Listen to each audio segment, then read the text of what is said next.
Halo teman-teman, jadi pada kesempatan kali ini saya akan bercerita sedikit atau menjelaskan sedikit tentang deret. Jadi teman-teman, apa itu sebenarnya deret? Sebelum membahas deret, pasti kita sudah mengenal yang namanya barisan. Jika ada deret tak terhingga, maka ada barisan tak terhingga juga. Ya, misalnya barisan tak terhingga itu kan 1, 2, 3, 4, 5, 6 sampai dengan tak terhingga. Nah, jika kita mencoba menambahkan setiap suku-suku dari barisan tak terhingga tersebut, itulah yang disebut dengan deret tak terhingga.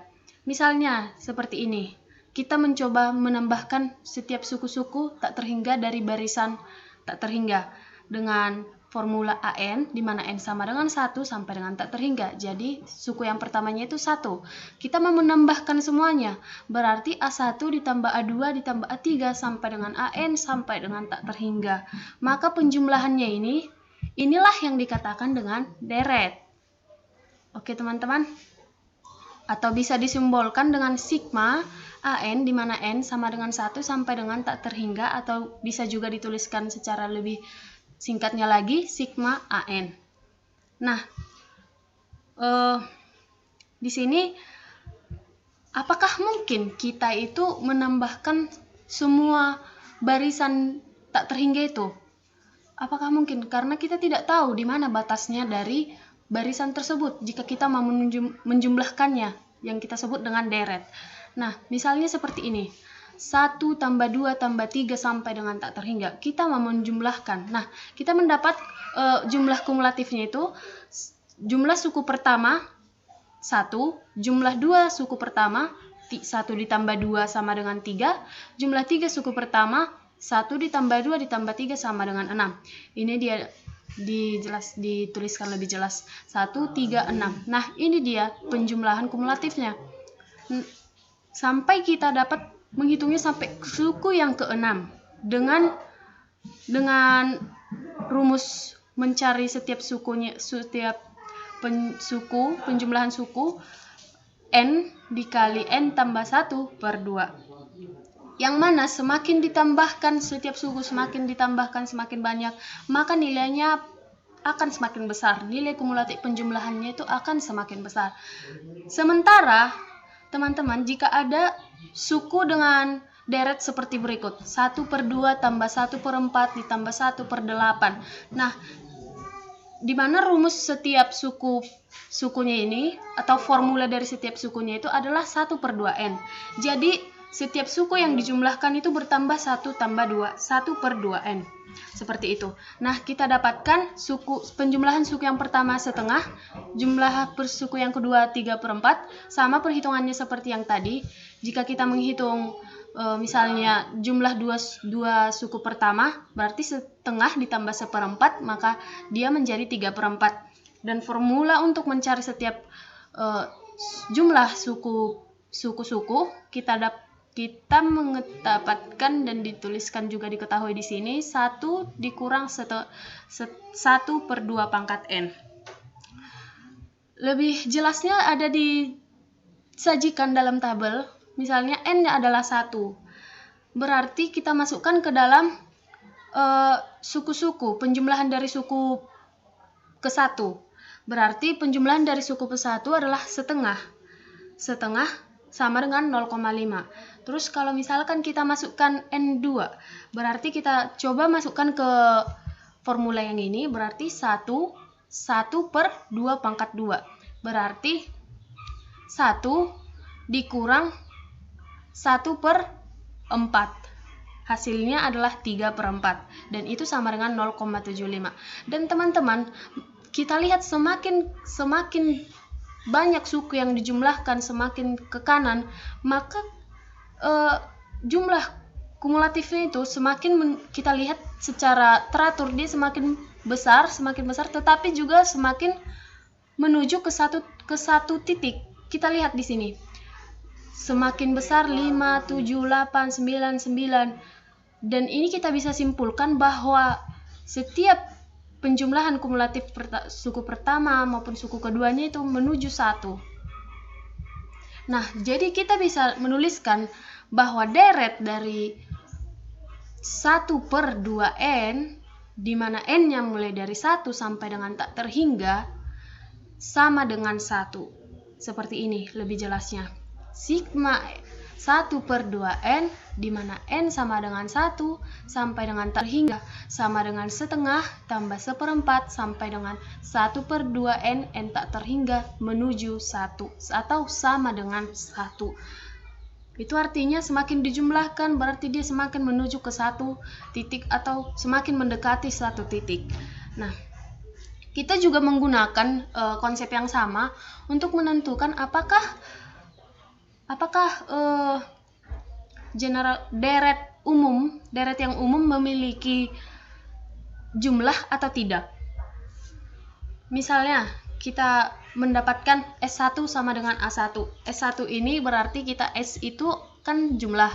Berarti S1 sama dengan A1 berarti jumlah suku ke-1 adalah A1. Dan sementara jumlah suku kedua adalah A1 ditambah A2. Seterusnya seperti itu. Sampai ke Sn sama dengan A1 ditambah A2 ditambah sampai dengan An. Dan kita bisa simbolkan menjadi sigma I AI, di mana I sama dengan 1 sampai dengan N. Di sini dikatakan bahwa jumlah atau Sn tersebut bisa saja memiliki batas dan tidak memiliki batas.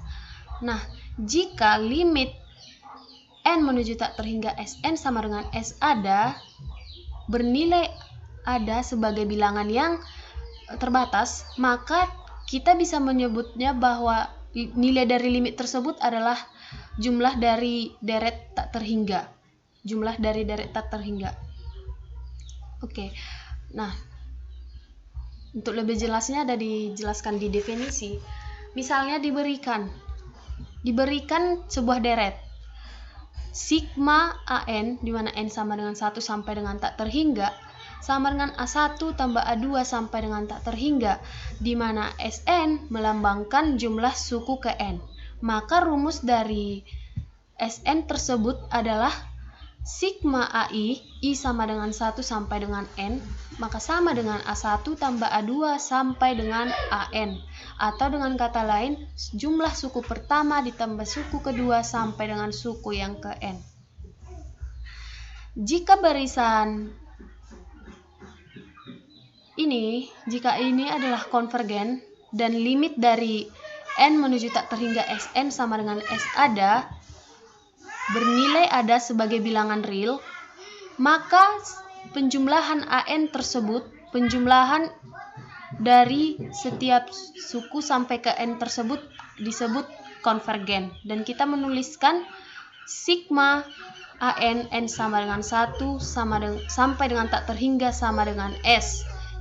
Jadi S ini adalah nilai dari limit tersebut, dari limit dari sigma n tersebut. Kita lihat, atau untuk lebih jelasnya ini, limit n menuju tak terhingga Sn sama dengan S ada bernilai negatif, bernilai real atau bilangan real, maka limit dari deret tersebut itu adalah jumlah dari deret tersebut. Dan jika dia bernilai real, maka disebut konvergen. Oke. Bilangan S disebut, di sini dikatakan bilangan S disebut jumlah dari deret. Jika Sn divergen, maka deret disebut divergen.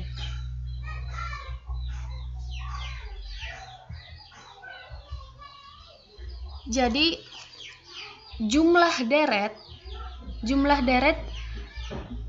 adalah limit dari deret jumlah parsial tersebut. Seperti kita lihat tadi ya. Jadi jumlah deret tersebut adalah nilai dari limitnya. Dengan kata lain seperti itu. Jadi ketika kita menuliskan sigma An, di mana n sama dengan 1 sampai dengan tak terhingga sama dengan S, maka semakin kita menambahkan suku-suku dari deret tersebut, maka kita akan semakin mendekati nilai dari S tersebut. Contoh seperti yang tadi, karena kita menggunakan konsep yang sama. Ini, semakin kita menambahkan suku-suku semakin banyak, maka akan mendekati nilai tertentu. Dalam hal ini 1, dan dalam hal ini dilambangkan dengan S. Oke, kita masuk ke contoh. Diberikan sebuah contoh. Misalkan kita tahu bahwa jumlah N suku-suku dari deret sigma AN N sama dengan 1 sampai dengan tak terhingga adalah diberikan jumlah deretnya Sn sama dengan A1 tambah A2 sampai dengan AN sama dengan 2N tambah 3N tambah 5. Maka jumlah deret tersebut adalah limit deretnya. Ini, kita bisa lihat ini ya.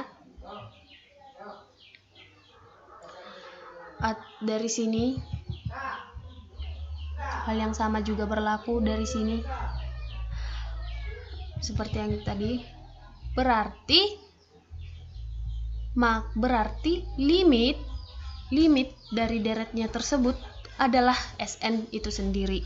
Jadi kita buktikan sigma AN N sama dengan 1 sampai dengan tak terhingga sama dengan limit N menuju tak terhingga Sn sama dengan limit N menuju tak terhingga. Kita masukkan fungsi dari hasil dari Sn tersebut ini,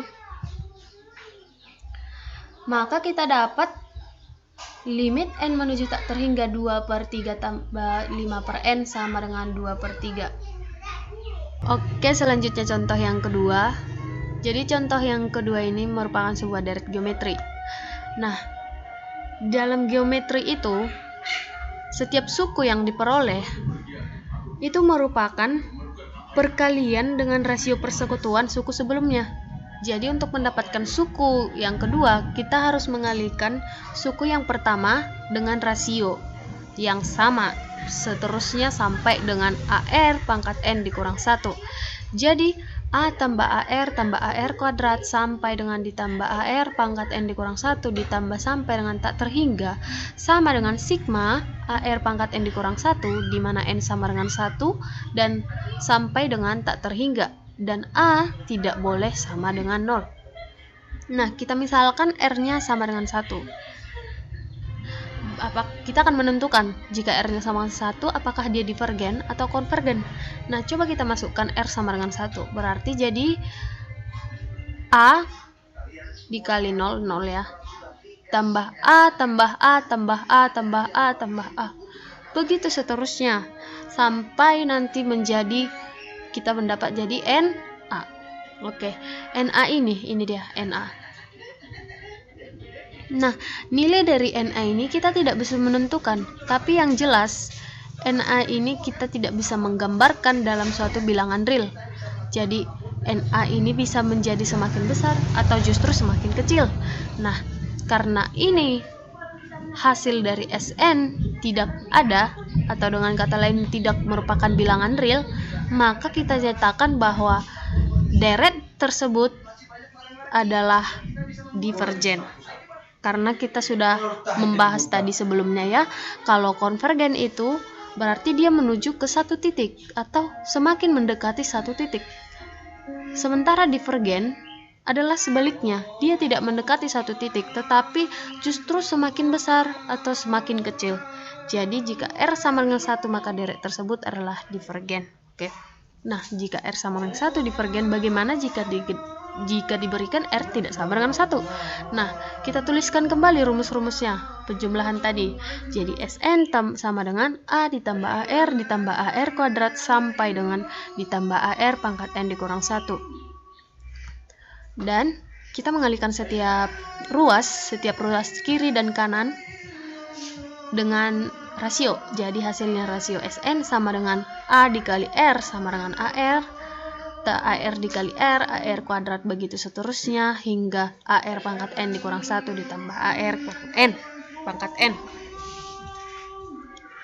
Nah, untuk mendapatkan hasil atau rumus penjumlahan dari deret geometri tersebut, kita mengurangkan Sn dikurang Rsn.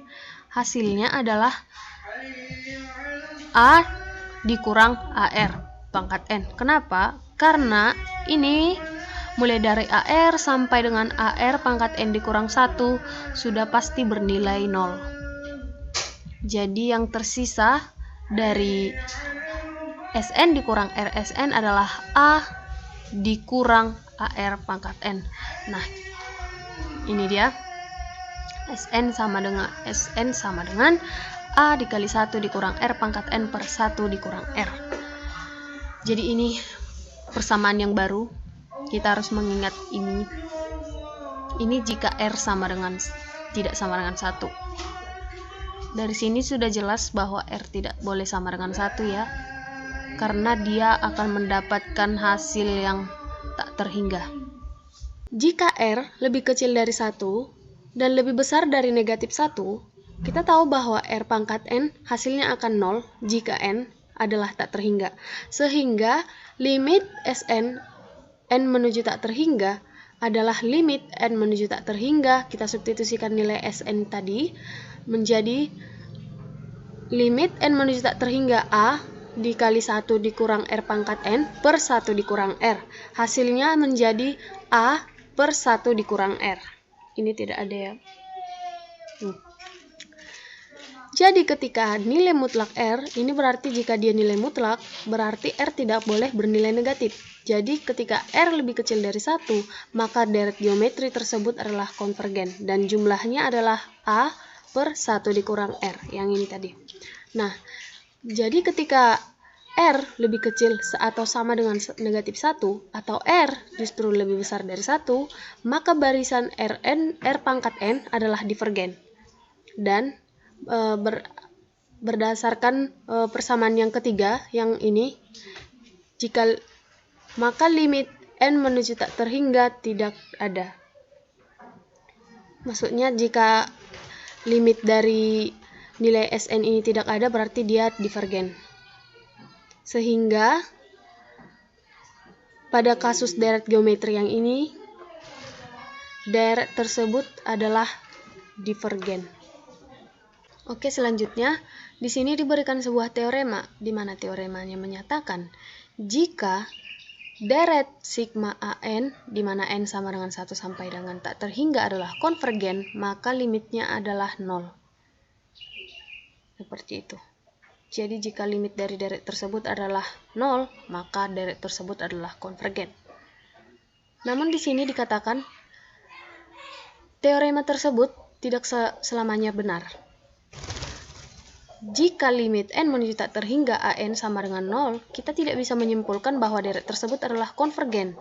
Jadi bagaimana kita menentukan apakah dia konvergen atau divergen dengan adanya kasus yang seperti ini? Maka diperlukan sebuah uji. Uji tersebut adalah uji divergen. Dan uji divergen dinyatakan jika limit N menuju tak terhingga AN tidak ada, atau limit N menuju tak terhingga AN tidak sama dengan 0, maka deret tersebut adalah divergen. Dan berlaku sebaliknya, jika limit N menuju tak terhingga AN ada, atau limit N menuju tak terhingga AN sama dengan 0, maka deret tersebut adalah konvergen. Oke. Lalu ada contoh, untuk lebih jelasnya ada contoh ya.